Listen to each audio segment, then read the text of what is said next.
Hello, everyone, and welcome to Beyond the Algorithm Fighting Censorship and Bias in Digital Spaces. I'm Nada Musa, Muzella Tech and Society Fellow hosted at the Arab Reform Initiative, and I'm honored to be moderating today's session. So first, let me talk about what we are discussing today. We are here to unpack how algorithms shape not just what we see online, but also what is silenced, especially in the moments of conflict and crisis. These invisible decisions have real-world impacts on visibility, activism, and lives. So this session brings up the question of how digital repression works in algorithmic mediated sphere and how do we resist it. So we will start by grounding our conversation in human rights law, move into the politics of bias in tech systems, and then we will explore how communities are pushing back, especially in the context of Palestine, the broader global activism for free Palestine. I'm glad to be joined today by two brilliant speakers, Chantal Juris, Senior Legal Officer at Article 19, who will explore how algorithm bias can constitute human rights violations and how legal frameworks can offer pathways to accountability. Also, we have Safa Ghanem, Associate Program Director at Tactical Tech, who will unpack how political power and tech industry bias shape platforms and policies, especially in time of conflict. And I will also be offering some reflections and examples based on my own academic research and work on digital repression and resistance in the Swana region. So let's begin by grounding our conversation in the human rights dimensions of algorithmic bias. So Chantal, it's over to you. Thank you, Nadia. Thank you, Safa. And thank you, everyone who joined. Unfortunately, as you might have heard a couple of minutes ago, my video does not seem to be working. I work on digital rights, but I'm not as tech savvy as I probably should be. Shown once more here, but let's go into it. So, I think we have been working at Article 19, a freedom of expression organization, on freedom of expression in armed conflicts for a while, and this has included specifically the responsibility of tech companies and social media companies when it comes to what sort of content moderation practices they apply, but then also their online advertising systems, their recommender systems, and algorithmic biases, in a sense, cut through all these issues. So perhaps let me start with a couple of legal points. When we engage with social media companies, or we advocate with social media companies, then we often refer to the fact that under the UN Guiding Principles, they have a responsibility to respect human rights. In times of armed conflict, on top of that, they also have a responsibility to respect the rules applicable in armed conflict, which is international humanitarian law. So what we did at the end of last year, we published a report on freedom of expression in armed conflicts and unpacking where freedom of expression or the silencing of certain voices during armed conflict sits between human rights law and humanitarian law, and what that means for the responsibility of online platforms. And one of the things that is important to mention, maybe as a baseline, is that freedom of expression continues to be protected in times of armed conflict. And that also, for example, algorithmic biases that might lead to that might go as far as silencing certain voices and silencing certain communities can constitute a violation of the responsibility to respect freedom of expression in armed conflicts. When it comes to also, so tech companies need to understand on the content level, I would say, what rules apply. Because when it comes to, for example, rules around hate speech or rules around disinformation, they need to understand the legal frameworks that might impose certain limits, for example, under humanitarian law, to be able to moderate content accordingly and in line with human rights standards, and also obviously recommending or downranking content. In the end, it goes into the same direction. So, for example, under humanitarian law, you might have certain additional rules that apply around disinformation, where generally speaking, it is, for example, allowed for conflict parties to employ certain types of disinformation and deceive the adversary about certain military, for example, military locations, or when it comes to the conduct of hostilities for military strategic reasons. But for example, disinformation that might constitute incitement to war crimes would also be prohibited under international humanitarian law. And these are the things that tech companies need to understand as they deal with content. Same for hate speech. The context in an armed conflict might have to mean that you need to remove certain types of hate speech because the imminent threat of offline violence is more important. So we are unpacking these questions in the report, but one thing that is also very important to emphasize is that many of the problems that tech companies pose in times of peace already, and that are that have been criticized in times of peace, again, around how they recommend content, which is like largely engagement based, is based on sort of the surveillance capitalism, the data collection. It leads to filter bubbles and increases radicalization and so on. The online advertising system, the lack of transparency around that. And those sort of problems are simply exacerbated during armed conflicts, and the impacts are much more significant. But what we argue is, if you were to fix some of the sort of systemic issues that social media has in times of peace, that will go a long way in the protection of armed conflicts as well.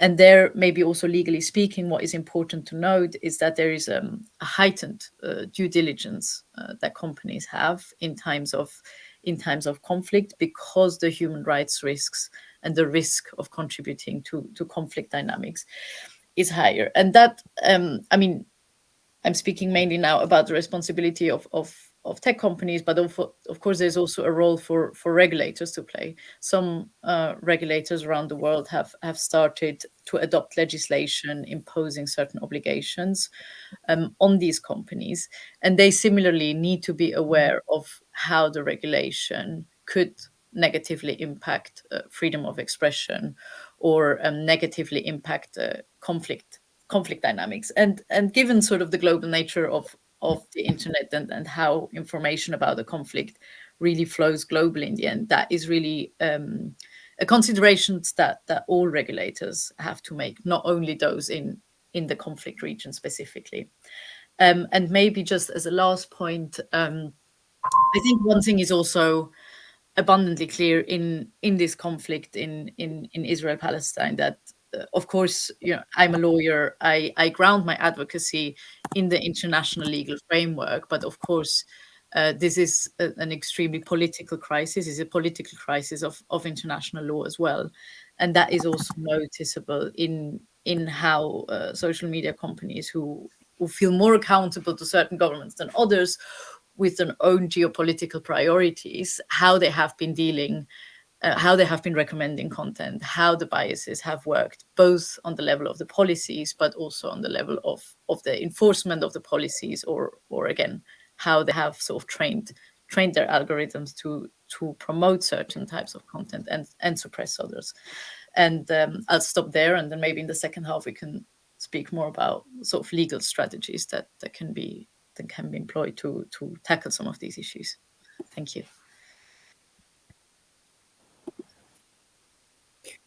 Thank you, Chantal, for laying out the human rights and legal landscape.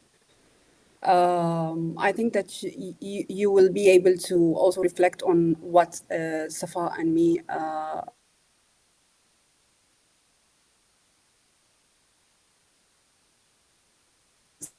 will talk about the from the activists later on, by the end of this session, maybe. So let's now turn to Safa, who will dive into the structural and political roots of tech bias. And she also might share some real-world examples of how these systems impact communities under conflict. I would also be happy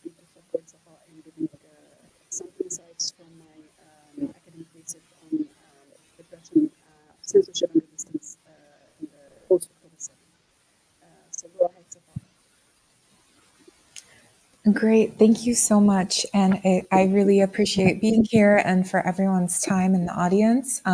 We have a house full of experts and specialists, so it's a real honor.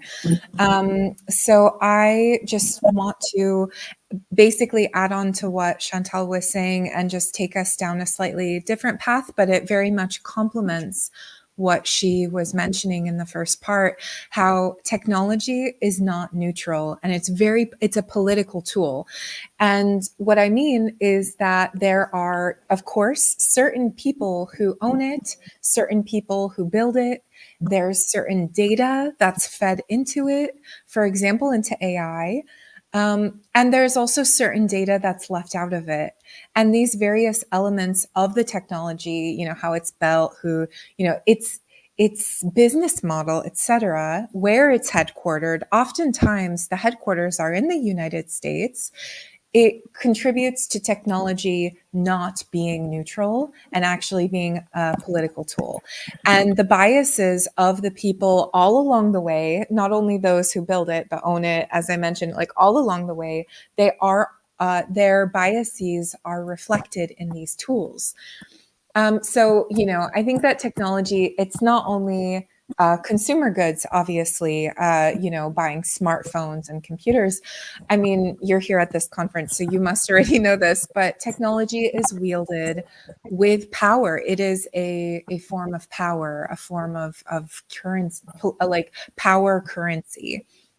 And we've definitely heard a lot of reports in the last few years, especially the last 2 years since the genocide in Gaza started looking really horrifying in 2023 until now, that major tech companies like Google, Amazon, and Microsoft, they were doing business and signing huge deals directly with the Israeli government. When technology is, or let's say if technology is claiming not to be political, then them signing deals that with political entities such as governments, it's undeniably, working with a government is undeniably a political decision. They're not signing contracts with anyone in Gaza, and that really is very telling. And then you look, then we can look easily at technology as a political tool. But then furthermore, of course, we have all of these examples of also certain companies or platforms, let's say like Instagram or Twitter, who are silencing voices. And that's something that we're going to talk about a bit here too, shadow banning, blocking individuals who are saying things that the platforms simply don't politically align with, they don't agree with, even if all that we're saying is, hey, don't murder civilians, maybe don't starve people, and that is enough to get people blocked or shadow banned or banned or whatnot. And of course, that silencing is very much political. It's a political act. It's an act of violence on people who are speaking up against oppression, against genocide. And many of the times, the people who are being affected are also the ones in Gaza who are experiencing this very real violence as well. And so it's important to look at the business models. So I just want to say a few more words about it, and then I'll hand over the microphone. But, I mentioned about these big deals being signed with Google, Amazon, Microsoft, and so on. And these deals are directly fueling the AI models and the servers and, the technological infrastructures that are powering weapons of war and destruction and domination, tools that facilitate upholding supremacy and oppression. And it's all for money. It's literally all about money and power, which brings us back to money.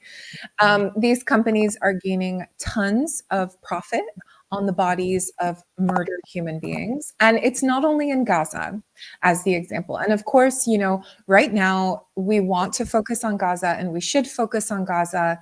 But I just want to make a small note to add into this that I feel is very important, that technological business models are also built like from the origin, they are built violently. Violence is not only showing up in the application of the tools, but also in the way that our tools are built from the start. So just to give you a small example, which you can take some time to look into after the panel. So the mining and extraction of resources, for example, in the Democratic Republic of Congo and many other places, relies on labor. And oftentimes those laborers are in enslaved conditions. And I'll repeat that. Human beings who mine for our tech are essentially enslaved. And that includes children. And this has been going on for years. And those children, you know, some reports say children as young as 4 years old, as soon as they can run around on their own, they are mining poisonous materials with their bare hands. And there are reports from people who live downstream from factories and mines in many places. For example, one I read about in China, who were facing severe health consequences, whose teeth were literally falling out of their mouths because the toxicity in the environment from these precious minerals. And so what I'm saying is that tech companies at their origin, at their core, are built on exploitation and extractivism. So we unfortunately cannot be surprised when their applications are also used for total domination and violence against human beings, against people, against the planet. You can see, I think you can see my feelings on this. It's very disturbing. And sorry, just one more thing to say, that I think the bias in algorithms is, of course, a very important piece to discuss, and we are discussing it. But just to say that it does sit in this wider context where we understand that actually there's bias in all of it from the moment that we're mining the tools. You know, there are people in these major tech companies who are making decisions about who lives or dies, whose lives matter and whose lives do not matter to them. And it shows up in every step of the process. Also, not only building them, but disposing of tools like e-waste, disposing of technological tools. So what we're seeing in Gaza, it's unfortunately not a surprising consequence, not only of the Israeli occupation, which has been going on for decades, but also of this tech supremacy, this tech imperialism. And in these times, and it's truly horrifying when you read about these different tools. And just yesterday, I released a 10-part series about some of these topics about technology in crisis. So I'll share a link in the chat that you could check out later. But let me give the mic back to Neda.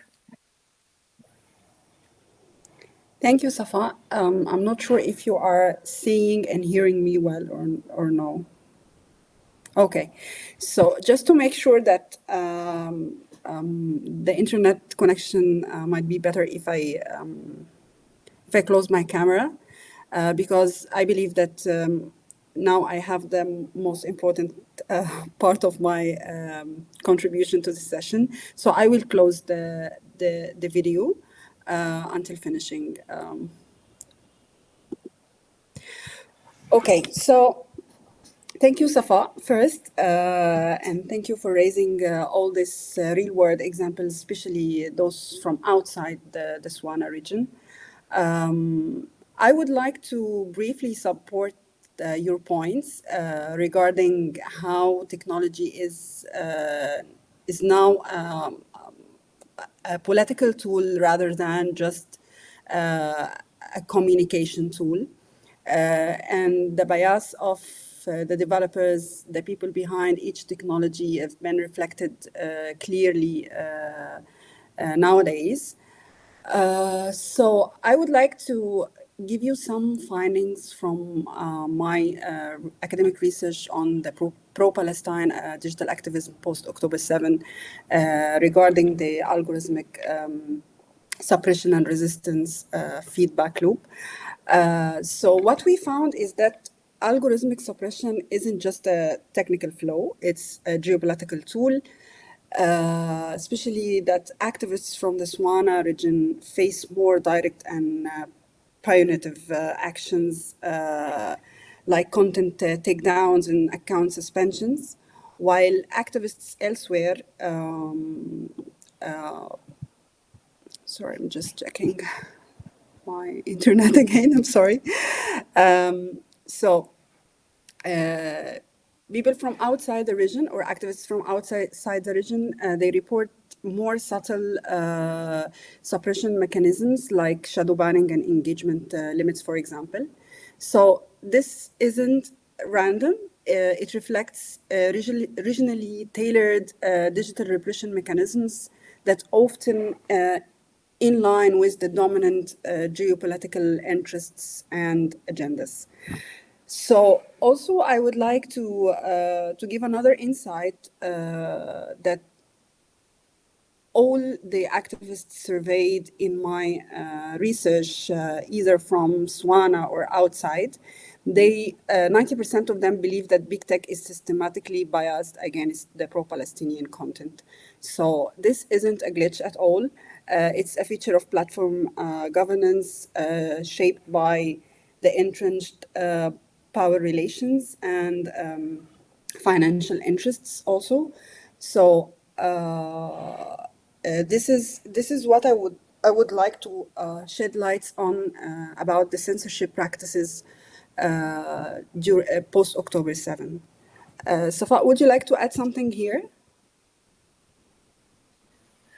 Just to say, I know we were talking about it briefly before, how interesting these, that we're seeing quite a lot of shadow banning. I mentioned to you in the sort of like Western context, there's many people whose accounts are just receiving fewer and fewer views and being pushed to the bottom of like algorithmic feeds.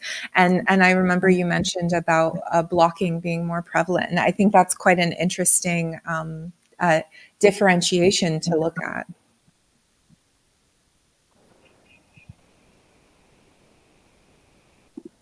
Okay, thank you, Safa. So building on what we are talking about, the censorship practices, I want to shift the lens a bit toward resistance practices. Because what my research also shows is that despite this kind of complex repression, activists actually were not passive. They were adapting, and their tactics deserve to be seen not as marginal or workaround acts, but it's more a form of digital resistance. So post-October 7, we have seen a lot of creative, fast-moving, and deeply networked tactics, starting from the algospeak, which is using coded language for the word Palestine, for example, or using the watermelon emoji to evade the algorithmic filtering. Also, there is another subtle and very smart tactic that a lot of activists report that they rely on to boost their visibility is posting unrelated or neutral content between activism posts. Also, there is another important tactic, I guess. It's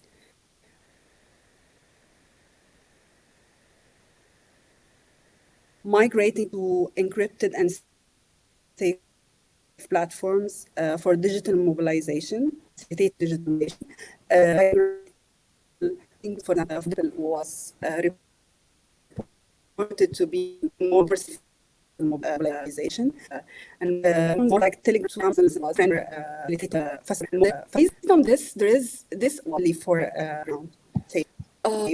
so normative acts of counter-hegemony. So resisting both the narrative control and the technical architecture that try to suppress activists. Academically, I argue that this goes beyond the term of digital activism as a communication strategy. Because what we are seeing is a more kind of digital resistance rooted in subversion, survival, and reclaiming the visibility in the hostile digital environments we are operating in. But even this fantastic efforts comes at a cost. So a lot of activists, for example, reported that they have been feeling burnout from constant vigilance or anxiety over censorship or doubts about the impact of their efforts. And also we have to put in mind that a lot of activists from inside Swana are operating in local authoritarian contexts, which add a more deeply personal risk. So this emotional labor is often invisible in our conversations about digital censorship, but it shapes every possibility of resistance.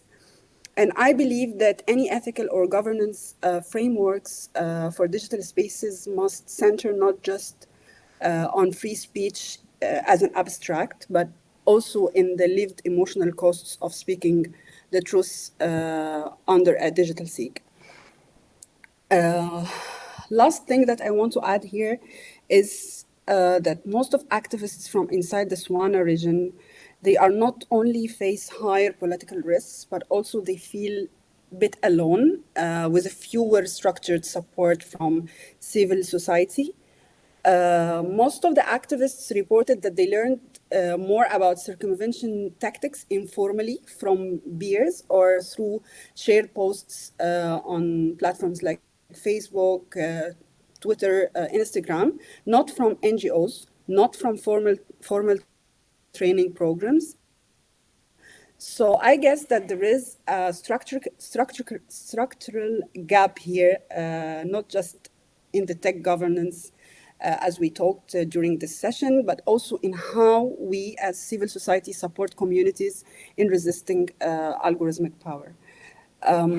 So hopefully I covered all the points or all the important points that I find during my research journey about the algorithmic resistance. Also, I would like to share with you guys here a call for paper that we are inviting abstracts at our, if you are interested in discussing digital politics, digital and reform initiative, if you are our dynamics, especially the setting in Palestine. I would like to ask, so please feel free to your profile in digital powers in the Swan context. Feel free to slides, any comments.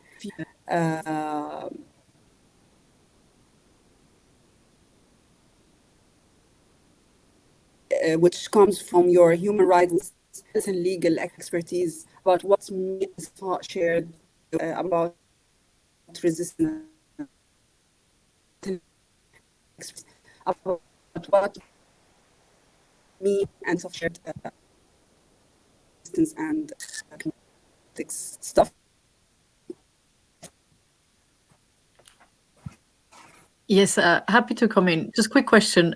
Can you hear me okay? Because I had some troubles hearing Nada, but I don't know if it's my connection or but you can hear me fine. I can hear you fine, yeah. Okay, all right. Well, sorry about that. So yeah, I mean, I think, not to react to, but I think what's interesting about this conversation is also about the fact that as you said, Safan, Nada, like all these issues really are connected from you know, the labor issues in the DRC, as you mentioned, to, you know, how the geopolitics really impact and really the money, you know, the profit driven sort of motives of these companies really. So yeah, maybe a few things just to mention. So I think on the, also together with this point about the labor conditions and tech just looking after their money, I think the problem is as well that there is not really any compliance threat associated with these issues. So there has been, for example, a case that was actually brought over the mining issue in the DRC, that was brought against some of the quote unquote end consumers, in the sense of like Microsoft, Apple, Tesla, and Dell. I think it was brought in the United States, but they consider that sort of the chain of causation between like how these mining companies operate, the labor conditions there, and then sort of, you know, down the supply chain lines, a few sort of, it was too far down the supply chain lines to be holding these sort of tech companies accountable for that. And I think similarly, when it comes to the provision of services, as you mentioned, Amazon, Google, Microsoft having like very close connections to not only this conflict, but very oftentimes to conflict parties. It's not really clear, sort of, you know, domestically speaking, what sort of litigation, for example, could be brought, whether that litigation would be expensive enough, or the legal exposure would be big enough to act as an effective deterrent, right? And it's also interesting, some of these companies at the same time, you know, partner with accountability actors or even humanitarian actors as well. I mean, they're literally all over the place. Because they're so big, and the market power of them is just so undeniable that it's almost impossible to evade them. I think also very interesting what you mentioned, Nada. I mean, one aspect, I was talking about the humanitarian law aspects in conflict zones, but the reality is as well that obviously this conflict has had huge repercussions outside the conflict zone for freedom of expression, for digital rights, you know, outside Israel and Palestine itself. And there is, of course, the report by UN Special Rapporteur on Freedom of Expression, Irene Khan, who looked specifically into this. And there, as you mentioned, for example, in the MENA region, certain cybercrime legislations and how they are applied to just silence political dissent, presumably because also maybe governments think this could pose a problem for their own, for how long they themselves can remain in power. So that has also been like a sort of side issue, but closely connected one as well, of course, because then activists, you know, the threats to being able to mobilize properly and to put pressure on the government and to then ask from the government to have influence on the conflict parties and so on. So it really is all connected. Maybe, yeah, one last thing to mention before I think we would like to hear also from other participants, that again, I do think, at least legally speaking, there is a bit of a window of opportunity, in the sense that I think there is a recognition of like how, you know, AI, algorithmic biases, sort of the sort of digital battlefield, so to speak, how important that has become, and that maybe legal rules have not really been able to catch up to this reality. And there are some, you know, there are some bodies looking into it. At the Office of the Prosecutor of the International Criminal Court is right now, there's an open consultation on a draft policy on international cyber-enabled crimes. Also, the ICRC is working sort of on continuing sort of the standard setting process around ICT and armed conflicts.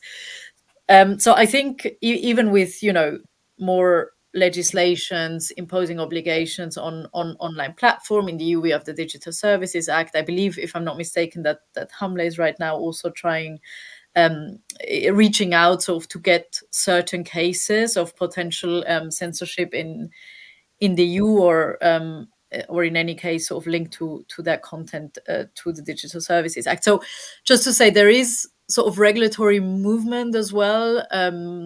And I think there is we shouldn't get tired of sort of trying and testing the tools. It might take us a while to get there, to get some satisfactory results. Of course, compliance will remain an issue. But yeah, at the same time, I do think there's increased recognition of the issues, so we can try to push the needle further and build on this in our advocacy. Yeah, just some comments on and reflections on what you guys said. Great. And just to add a last note as well, thank you, Chantal, for diving into those aspects further. And I also wanted to dive in.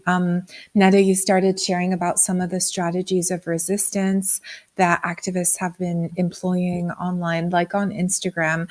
And just to add a few more, you know, I've definitely seen many people start backup accounts, which, you know, they use because because maybe if their first account gets blocked or banned, all of their information is lost, and their followers and their ability to communicate with the world. And so a lot of people are have been creating these backups.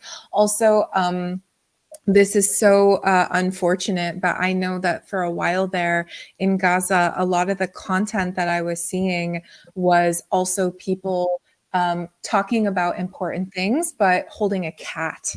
And, you know, there's this this common understanding that things like posts on Instagram or social media that have cats tend to get more attention, or cute, fluffy animals. And, you know, and of course, then you can use the hashtags that go along with it, and that also makes it go further. And yeah, I think it's interesting to see also the way that things are growing and evolving in different contexts. You know, for example, in Berlin, in Germany, there are certain sayings that will get you into a lot of legal headache, whether or not it upholds in court. It's like saying "from the river," that can cause you a lot of trouble. And so people have played around online and in protests with different kinds of rhyming of different things, completely unrelated things, like just to see what happens, to push the envelope and to try and have those court cases that are they have to be thrown out because they're so ridiculous. And yeah, so it's interesting to see the creativity that keeps coming. And I like that you look at it as a strategy of resistance, because truly that's what it is. It's pushing back against these ridiculous algorithms that are making it difficult for us to get information, and are just trying to sell us, you know, products rather than helping us stay informed. So thank you for sharing. And I'm curious if other people have other strategies too. I would like to add something to this. It was also from the findings of my research. I asked SWANA activists and the Global North activists about how they see the effectiveness of their activism online. And it was a bit shocking that the activists from SWANA was more optimistic about the effectiveness of their activism. And they clearly state that they feel that there is a lot of global support to the cause of Palestine rather than before, while the Global North activists reported that they are very pessimistic because they didn't see or feel any changes on the political level, on the legal level, for example. So this actually reflects how we, as activists from the SWANA, are perceiving the idea of activism and how the idea of activism or the concept of activism is totally different in the Global North. It really reflects, this disparity reflects the complex and the socio-political context in the MENA region, which is a mix of conflicts, authoritarian regimes, and 15 years ago, there was the Arab Spring activism, and later on now we have the activism for Palestine. So this is why maybe this disparity was very, very, very clear. And also, when I asked about the burnout, 100% of the Global North activists choose that they are burned out, while only 50% of the SWANA activists say that they are burned out. Something that reflects how we as activists from the SWANA region, we used to this kind of regular adaptation and regular creativity and innovation in order to be here, in order to be seen. So this is became a kind of daily practice for the activists in the Swana, either for Palestine or not for Palestine, or even for local issues. So this is really very important insights in my opinion regarding to the concept of digital activism, especially post Arab Spring, and it also.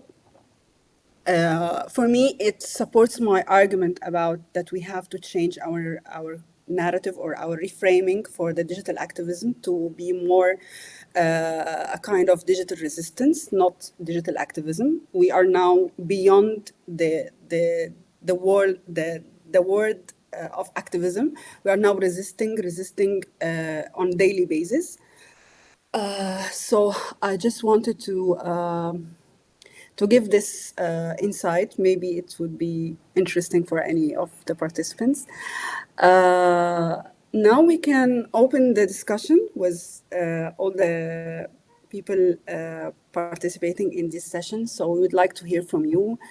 We'd like to also explore your opinion about algorithm and resistance, how it operates, either from a legal aspect, from human rights aspect, or even from theoretical, more academic aspects. So feel free to share your questions, thoughts, or maybe raise your hands and start talking. And also you can ask any questions for Safa, Chantal, and me if you want.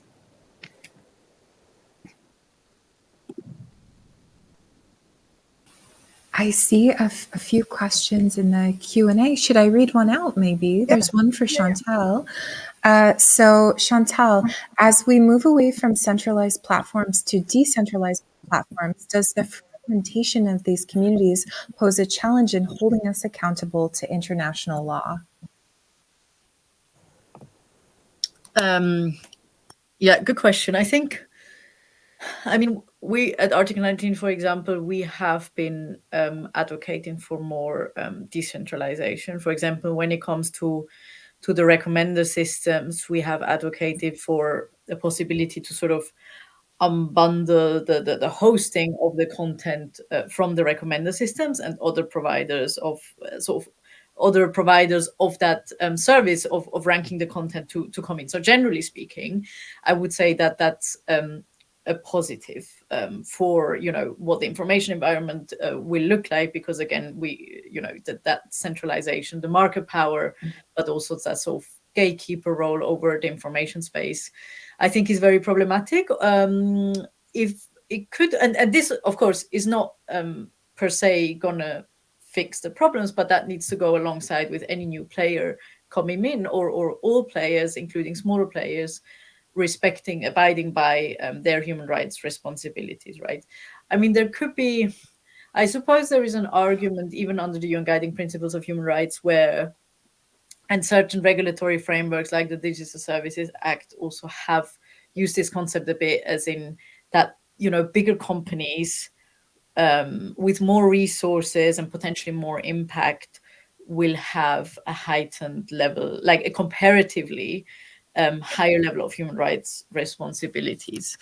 That's not necessarily a question of liability. I don't think when it comes to liability, which will also very, very much depend on the domestic legal framework in place, whether it's going to be a tort claim or some try with some civil claim of aiding and abetting certain crimes. So it's a bit hard to say in the abstract, but I think I wouldn't say that it has a direct impact on legal liability per se. Maybe there can be, again, heightened regulatory requirements, heightened possibility of fines, but I do think that will be cancelled out by the fact that overall, I do think we will be better off if we had more players, smaller players that are not the likes of, again, Amazon, Microsoft, Meta, Alphabet, who basically just simply own the whole infrastructure bit,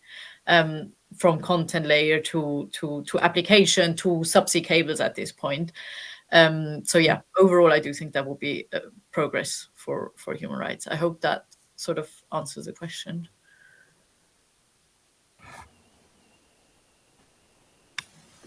Thank you, Chantal. Safa, there is a question regarding the labor market, the tech labor market in the West Bank. I don't know if you check it. It's on the chat from Wa'am Hamdan. Yeah, this is Do you have any observation about this? This is a great question. So I can't speak directly about that particular context in the West Bank, and I actually think my answer may be really dissatisfying. But so yeah, the question in the end kind of manifested into how can we raise awareness of these systemic issues among the people who are directly affected. And I mean, so my background, my line of work is in adult education, and we do a lot of tactical tech of these creative interventions. So exhibitions in places where people don't expect them, where they already exist, you know, maybe a shopping street, maybe a library, you know, things like that, in order to get people engaged with the topic. And I guess so, like maybe more broadly speaking, I think I have seen in my work that can be really effective to help raise awareness among people who are being targeted, or whose data is being collected or exploited, or all of the above. Because I think a lot of the times, that there is not that much awareness about what's happening. It's very obscured behind really fancy marketing. And at the same time, I have read about quite a lot of the third-party content moderation practices, content moderation companies that are existing specifically in Kenya. And I know that's a very different context, but just to say that these companies have been for years and still are advertising themselves as being these great jobs where people can make quick money, and then people enter these jobs like believing the marketing because the marketing is really good and it sounds like a good job, and then they get, you know, PTSD and they get all of these horrible traumatic experiences from content moderation that's very quick and has no psychological support in place. And so at the same time that I talk about education, I also need to acknowledge and emphasize that the companies themselves are completely to blame. And like, if there's any way to dismantle those systems, to rebuild those systems, that of course is the most efficient. You know, it's not fair to put the responsibility on the people to get educated. It's not, you know what I mean? Like, it's these horrible businesses and these really cruel conditions that people are facing, who oftentimes don't have a ton of options, you know? So it's not a satisfying answer, but I wanted to acknowledge it. Thank you, Safa. I think it's very important also to mention that there is a lot of media reports that have been covering this kind of content moderation companies operating from Kenya and other African countries, and how this affects the employers. It's very related to what we are talking about, especially that this content moderation companies, at the end, they are not only applying the platform policies, but they are also driven by the algorithmic filtering. So I think that for now, there is still space for human control over the content moderation, but it's also driven by the algorithmic filtering. And by time, this kind of companies will not be existed. So there is a lot to talk about when it comes to content moderation through algorithm and through human intervention or human control. It could be in another session. But also I would like to comment on Carol Abu Musa. She was talking about Save Jarrah, Save Sheikh Jarrah. I'm sorry. I believe, especially when I was working on my research, that this iterative dynamics and the algorithmic resistance feedback loop started since the campaign of Save Sheikh Jarrah, not from October 7, because there was a lot of literature have been written, I guess, by Mariam Aurora. I'm not sure that I'm pronouncing her name right. She's a leading academic, Palestinian academic profile, the girl who wrote Cyber Intifada. I don't know if any of you know her, but she has done a lot of work on the campaign of Sheikh Jarrah. And there is a lot of findings that the adaptation of the activists during this campaign, it actually changes a lot of the algorithm filters that have been used during October 7.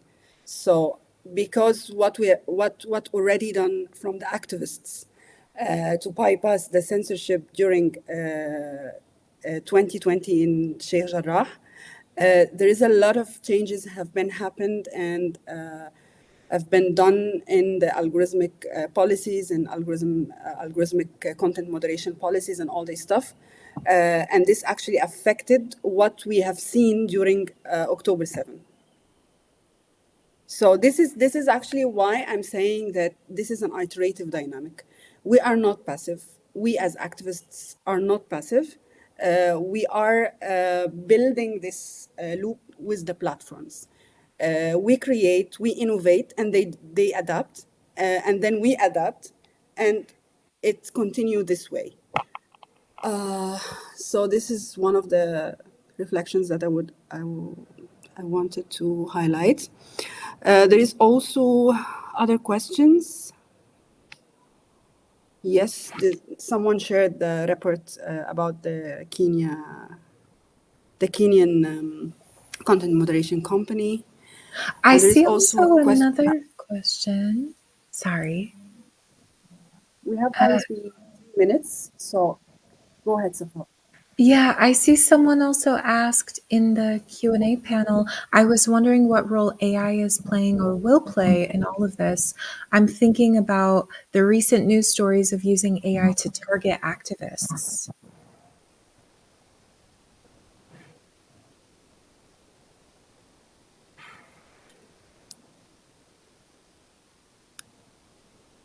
Okay.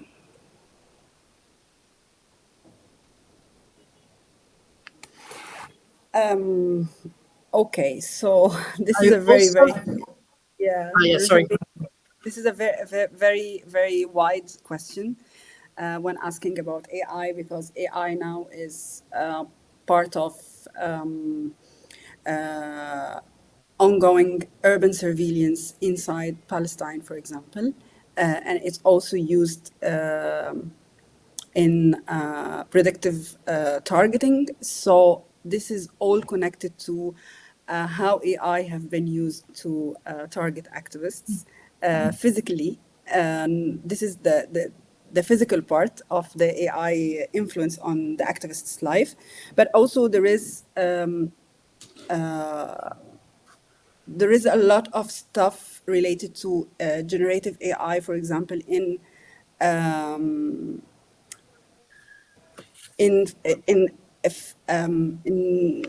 I don't know how to say it in English, but how AI, generative AI can affect the narrative dynamics on the digital sphere in general.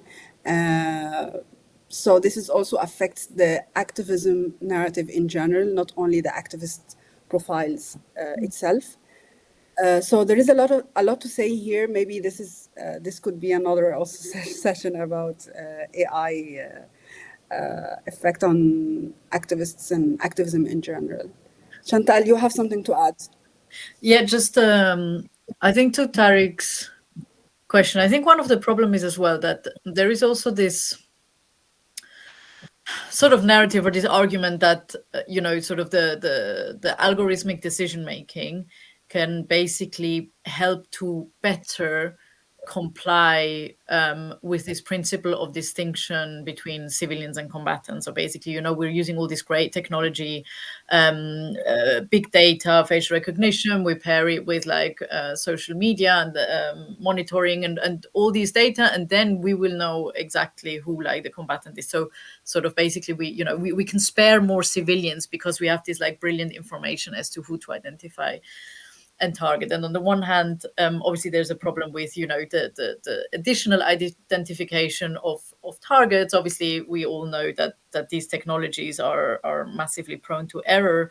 But I think even on a sort of broader, more principled level, it's also this, you know, this almost, let's say yes to a total surveillance state, so that then when sort of the active phase of the conflict starts, then we can do the perfect targeting, which is all to me very, very dystopian. But just to say that, you know, I think in terms of there's obviously about like these little weapons, there is efforts to ban those, but in terms of algorithmic warfare, this, like, generally speaking, the international community is not, you know, some say that they need safeguards, but there's definitely no consensus as to this being simply a bad thing. You know, like even humanitarian actors use like AI sometimes to do their work. So it's a very complicated discussion, I think. Unfortunately, also primarily driven by sort of more you know, NATO military circles, not necessarily even humanitarian actors that might not necessarily have this like sort of human rights lens that we bring, where we understand what surveillance, online surveillance, digital surveillance can do. So yeah, again, these discussions are sort of happening, but I don't think we're there. Yeah, sorry. Thank you, Chantal. Thank you, Safa, for today. It was really interesting discussion. Thank you for all the people who participated in this session. Thank you for Hamle and for the team behind Bilal. Thank you so much. I'm sorry for my internet connection. Goodbye. Bye. Thank you. Bye, everyone. Thank you for joining.